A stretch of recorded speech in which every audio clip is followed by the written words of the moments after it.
Do you still love me or not?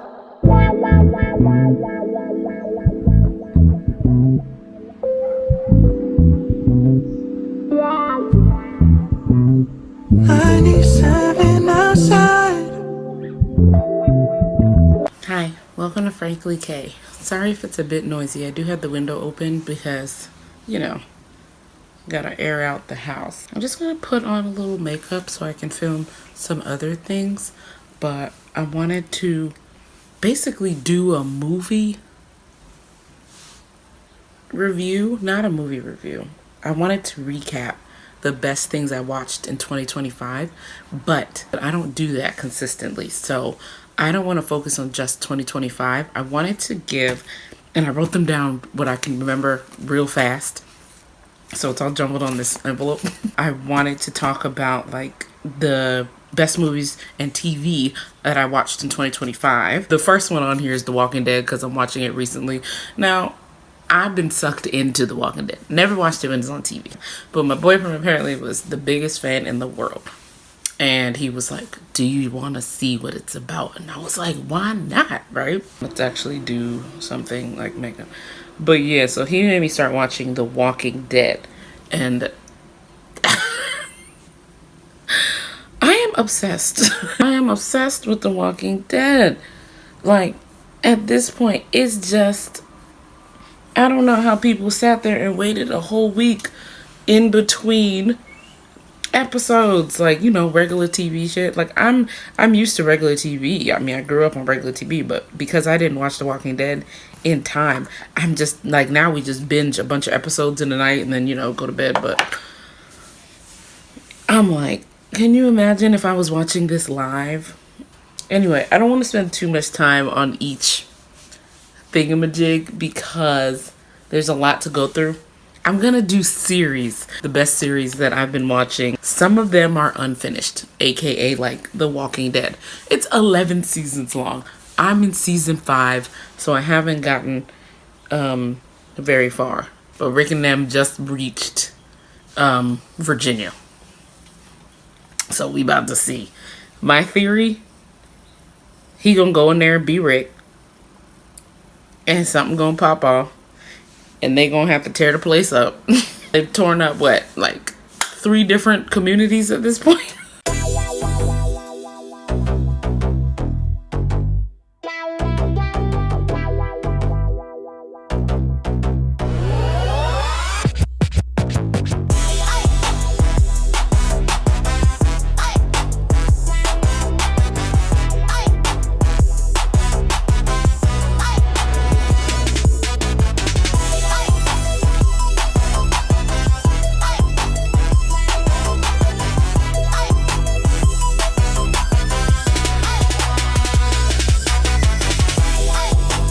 They are crazy. Another good series, I'm starting in the unfinished category, like things I haven't finished all the way yet. And I'm gonna stick in sci-fi land, and it's the Vince Staples Show. That show is so good. If you like, it is taped like a reality drama, but it's like there's a surrealism aspect. So you get a surrealism drama, basically. And I don't know if I've ever seen something like that before. Obviously there's a lot of comedy, and he has my kind of humor, like a dry humor, you know what I mean? It's like satire. It feels like satire about life mixed with the surrealism aspect, and it's very good. There's one episode I find especially creepy. It's when he goes into a clubhouse. It's like a members only clubhouse.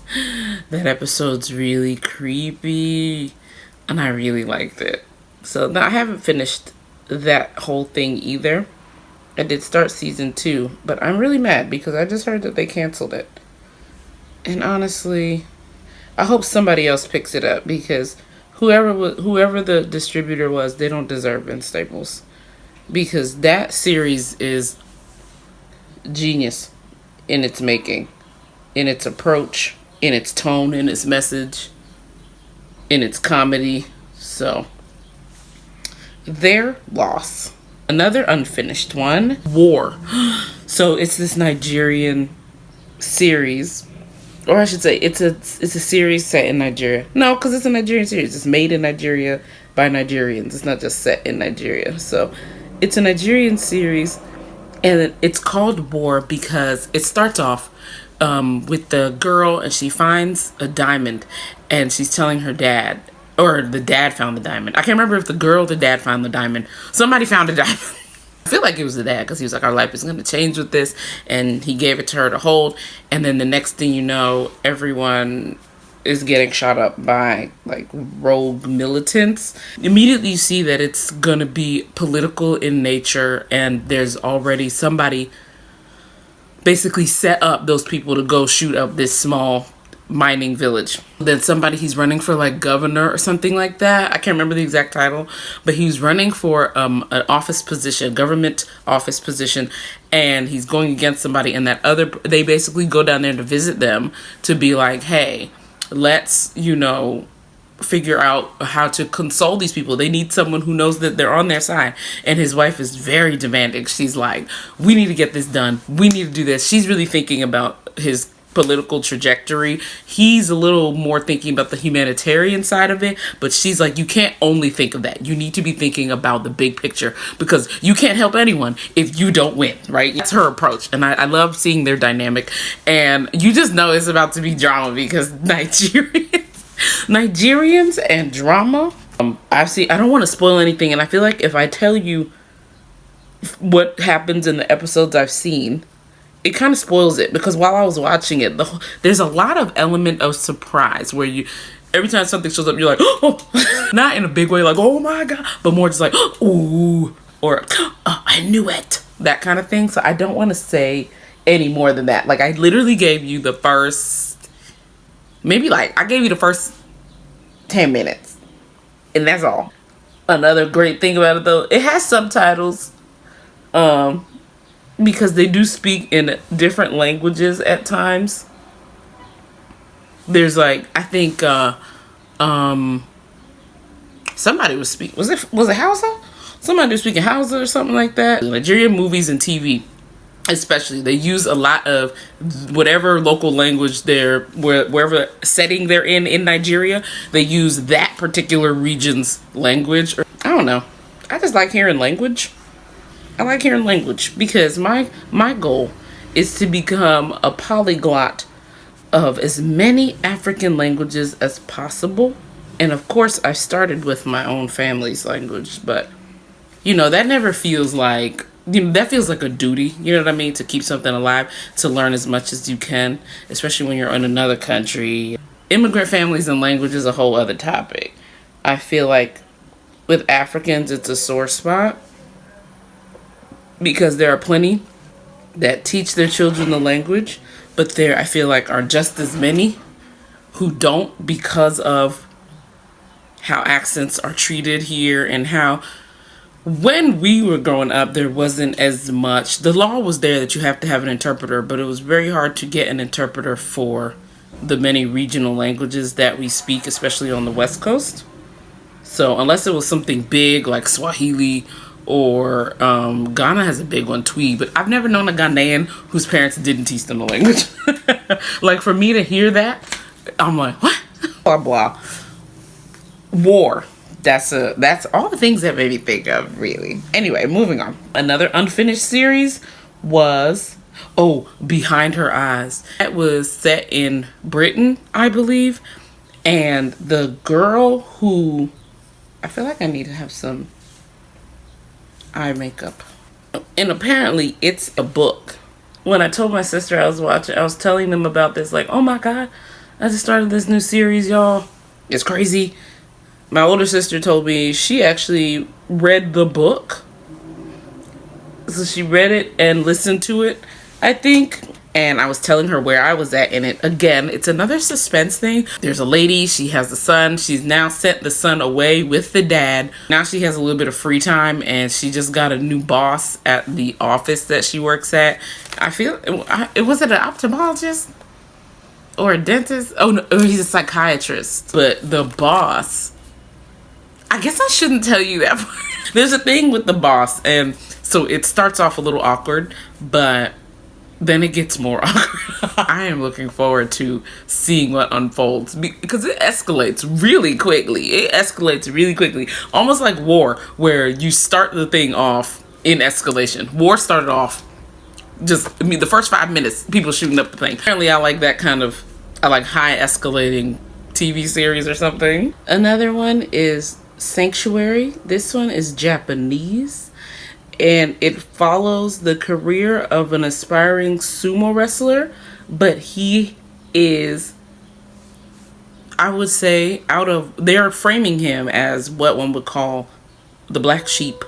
He's outside of the norm, as in how people act, how people talk, and what they want them to act like as a sumo wrestler.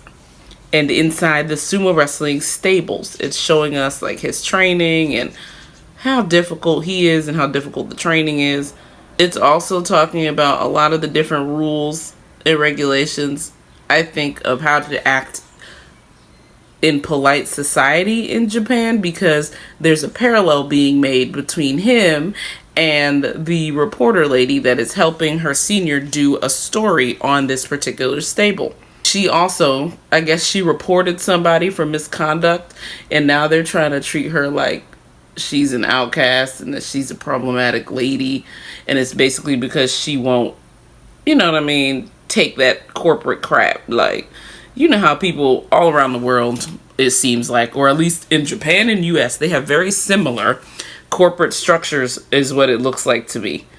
And there's a lot of ways you're allowed to talk, things you're allowed to say, whose ass you're supposed to be kissing.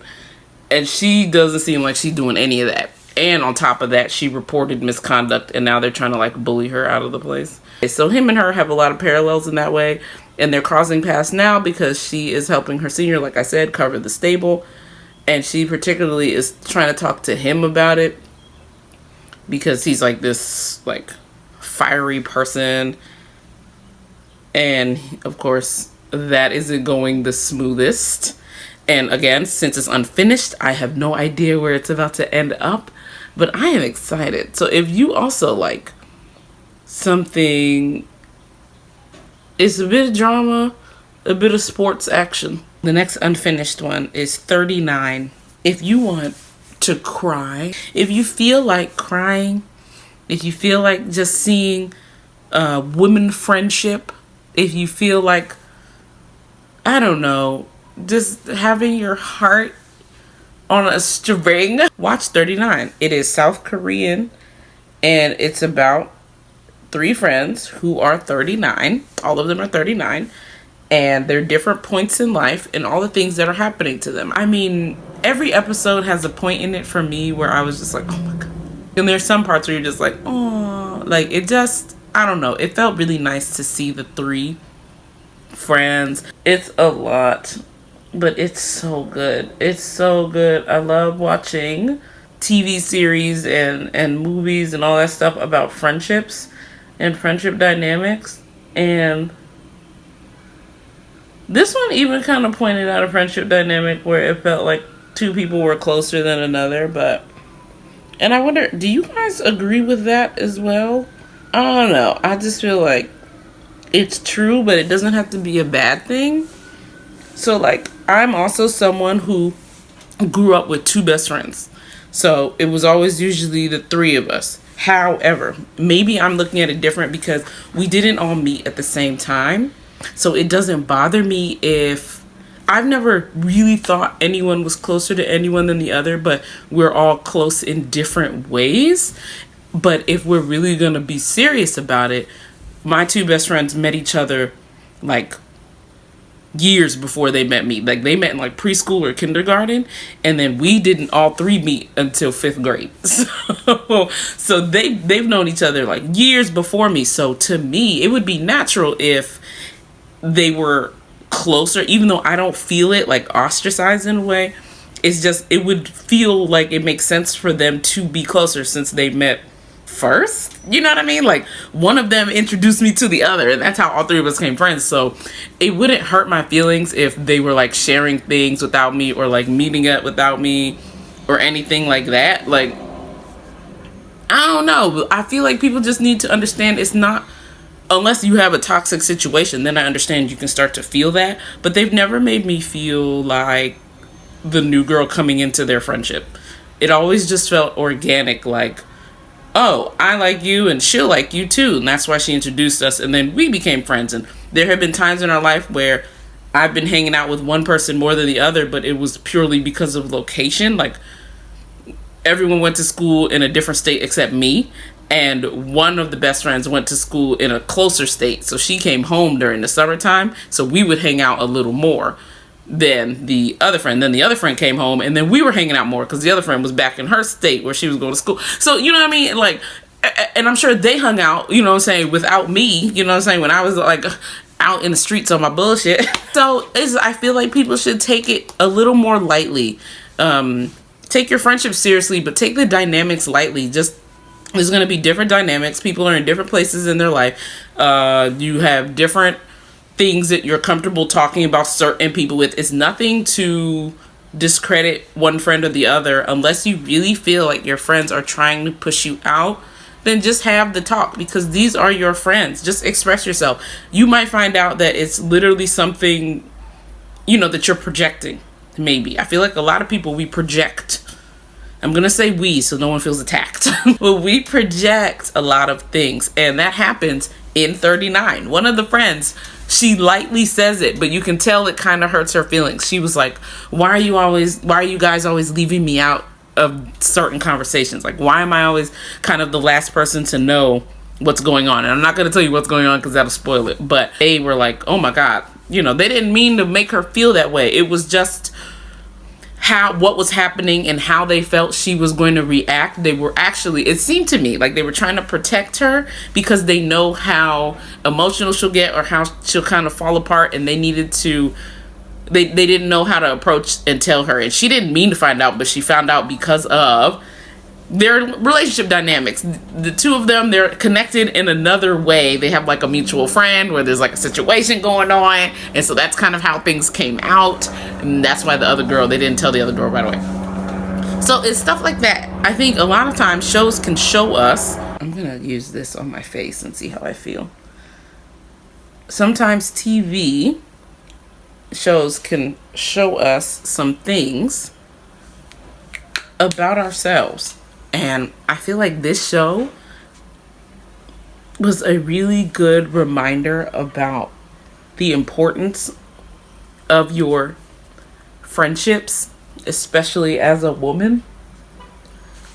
Friendships are important to everybody. But I just feel like because I'm a woman, this is really the only perspective that I am constantly looking for. It's nice to see them. I just like seeing women friendships play out in media, the different approaches, and I just always find them interesting. So anyway, that's a really good one. Since we're already in South Korea, we will continue in South Korea. As You Stood By, and it's also about women friendships, but more so it is about domestic violence. So if you don't want to watch something about domestic violence, if that's going to be a little too much of a topic, for you, I would stay away, because they don't shy away from anything about the domestic violence. They show you a lot of uncomfortable things. They go the more physical route, but you can also see other aspects of domestic violence in it. Like, you can see the financial abuse, the mental abuse, the verbal, emotional manipulation. You see all of that. And then they also do the physical violence. And then it gets absolutely insane in the way that South Korea does. Like, and then to stay there, we have Bloodhounds. And then speaking of friendships, this one was more centered on a male friendship, and they actually met in the series. It wasn't like the series brought us into their friendship. We meet one guy, and then he meets another guy, and they become friends. And it's such a genuine connection. At first, you're kind of like, I don't know, but you see very quickly that the other one really doesn't have any ulterior motive. He just really likes this person and is like, we're friends now. And there is so much noise going on outside. Doing this with the window open might have been a bad idea. It's an action drama. I would say it's a sports. It's more just action. But the sport they revolve it around is boxing. Is there? And if you hear this song, then go and bend your back. Go and bend your knees, baby, shake it to the max. Will the DJ please turn up the bass to the max? Please just rewind, let me shake it to the max. Shake it to the max. Shake it to the max. Shake it to the max. Please just rewind, let me shake it to the max. It is high octane dramatics in the way South Korea does. I really liked it. The fight scenes were a lot of fun because it really focused on the hand-to-hand combat and like the morals of a boxer, and then it becomes them defending an old man who was in another series playing an absolute lunatic. So now we're gonna slide over to Japan again. One called Asuda, I think. If it's not, I'll correct it here. 4 sisters, and they find out their dad is cheating, and they all have their own relationship things going on, but they find out, I think it's the third daughter that finds out that the dad is cheating, and all of them take it in a different way, but I think the third daughter took it the hardest, and she's like, I'm gonna get to the bottom of this. So that becomes the whole thing. But it was really about their family dynamic, and it was I love seeing it. And again, I love relationship dynamics in movies that aren't necessarily a love interest, although I do love romantic stories. But like, I love things about friendship when it comes to TV. Like, I love things about friendship, you know, or I love a found family trope. Anyway, these 4 sisters is about their relationship together, their relationship with their parents, their relationships romantically outside of the home. And it's so good. Like, it felt dramatic, but it also felt cozy at the same time. So if you like a cozy drama, things escalate. Something happens where you're just like, oh my God. But other than that, it's a very cozy drama. It's paced very much so, like, it's not too fast. It's not whiplash fast. Nothing over the top. Just kind of out of control. Also, I just realized all these things you can find on Netflix. I should do one for each streaming subscription that I have. This is now a series. I think I'm going to put on some blush. Oh, that's nice. I won't regret it. That's actually nice. Oh, I really like that. This is Spicy Mauve by Maybelline. So that was 2 more that I actually finished. We'll stay in Asia and we'll slide back over to South Korea for another finished one that I watched. Yeah, I like that. Another finished one that I watched, and now my lip is too pale. We're going to add a little bit of that onto the mouth. Better. And we're just gonna, I like that it's not a matte lipstick, so that it gives me a little plump and sheen. Under the Queen's Umbrella. Now this is a historical drama, which I love. I love period pieces, and this is a period piece, and it is in, you know, Joseon, I guess you could call it, right? Joseon, the Joseon dynasty. I've seen it spelled Joseon, Joseon, but I don't feel like it should be a hard J. I feel like I've also seen it spelled CHO with the hat on top, the little a line on top, SUN. So then it says Joseon. So I'm gonna smash the 2 together and be like Joseon, you know? That's when it's set in, and it has my girl in it.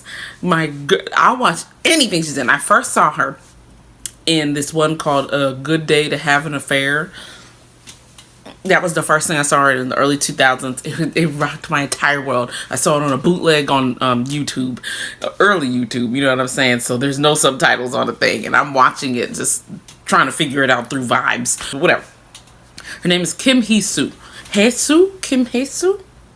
I think it's Kim Hee-soo. And, like, because it's Hye, it's in romanization, it is HYE-SOO. Correct me if I'm wrong, but that's how I was saying it.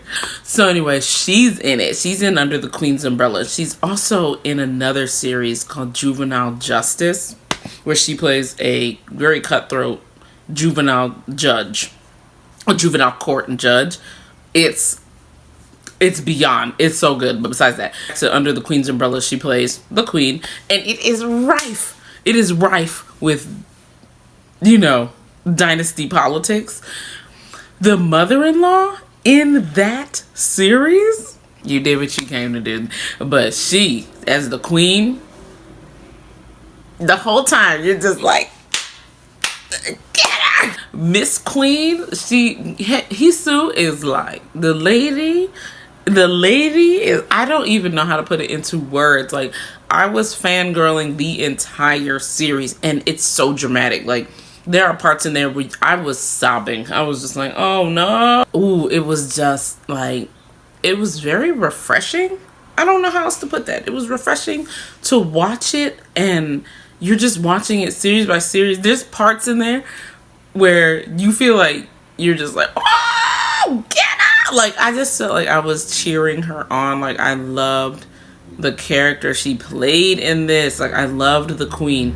I loved the queen in this movie, and I loved all the women that played, like, all the consorts, because the king has all these different consorts that are in the palace, and there's just a lot of power dynamics going on. And there was one particular consort, she's very bubbly, and she just wanted the best for her son. And another queen who not a queen, she was, okay, well, technically she was going to be the queen. It's a whole thing, but she's a consort.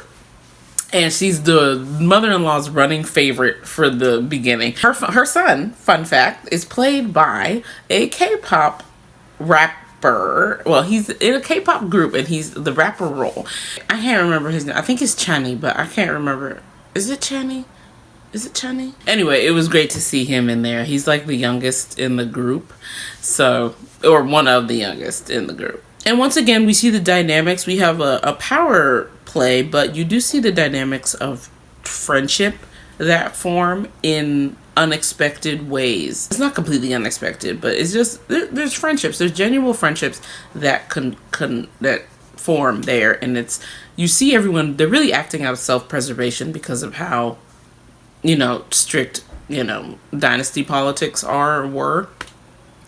And people are acting out self-preservation. So there's a lot of grace given to a lot of the women that are acting in here. And I love that about the queen as well. Because she's like, I get it. But like when you cross a line, that's when she's like, all right, now you about to get it. For real. The very last one is Back in America, called True Story. Starring Kevin Hart and Wesley Snipes. And when I tell you, it gets out of control. It gets out of control so fast. And there are a lot of parts in it where I don't know if Kevin meant to be funny. I think he was being very serious, but I found myself laughing. Like, there's a scene, I'm gonna give you a very specific example because it doesn't spoil anything. This is another thriller where I can't give you too many details because a lot happens, but this scene doesn't spoil anything. He's on the phone with his ex-wife, who is Lauren London. He is on the phone with his ex-wife and talking about how, like, some news that broke. And he's trying to put on his hoodie, and he's like, because it's disrespectful, and he's like doing that thing. And it just reminded me of some of his stand-up bits where he be like doing those little movements that he does. It was little stuff like that was making me laugh. But there were lots of parts where he was being very, very serious. I thought he did a good job. The manager was pissing me off. Like, he means well, I guess, but I was getting really upset with how controlling the manager was. And maybe it's because he's looking after him, like, oh my God, but it just felt really annoying. Like, I felt like there were times where the manager was overstepping his boundary as a manager to this grown man. Like, yes, maybe the grown man is making a bad decision, but he is the grown man putting in the work to make the money that can make those bad decisions with, okay? Like, at some point, you have to recognize that people are going to do what they're going to do, and, like, you can't be getting so involved, especially as, like, a team member of a professional capacity. You can't be getting so personally involved that you are, like, physically trying to tell them what to do. Like, no one wants to see someone spiral out of control. which definitely was happening. But I just felt like there were certain things where I was like, you gotta back off. Because at the end of the day, the series kind of shows you this. At the end of the day, the person gonna do what they gonna do anyway, and nothing you say is going to stop them when they're in a headspace of a certain nature. They have to get in the mindset, or they have to see something clear for themselves, which is what happened. Kevin had to see something clear for himself in order to start acting differently. Anyway, that whole thing is crazy. Wesley Snipes is insane. Those are my movies, and this is my makeup. I think the makeup came out okay. I don't know how it looks on camera, but in real life, I like it. And I have to film things with it. So it better look okay on camera. This new technique I'm doing for my eyebrows, I'll probably go into it more on Delicate Dark Girl. So if you watch my beauty channel, you can go over there to see an updated Get Ready With Me, even though you just saw it here, but I didn't explain anything. All right. Thanks for watching. Bye. Do you still love me or not?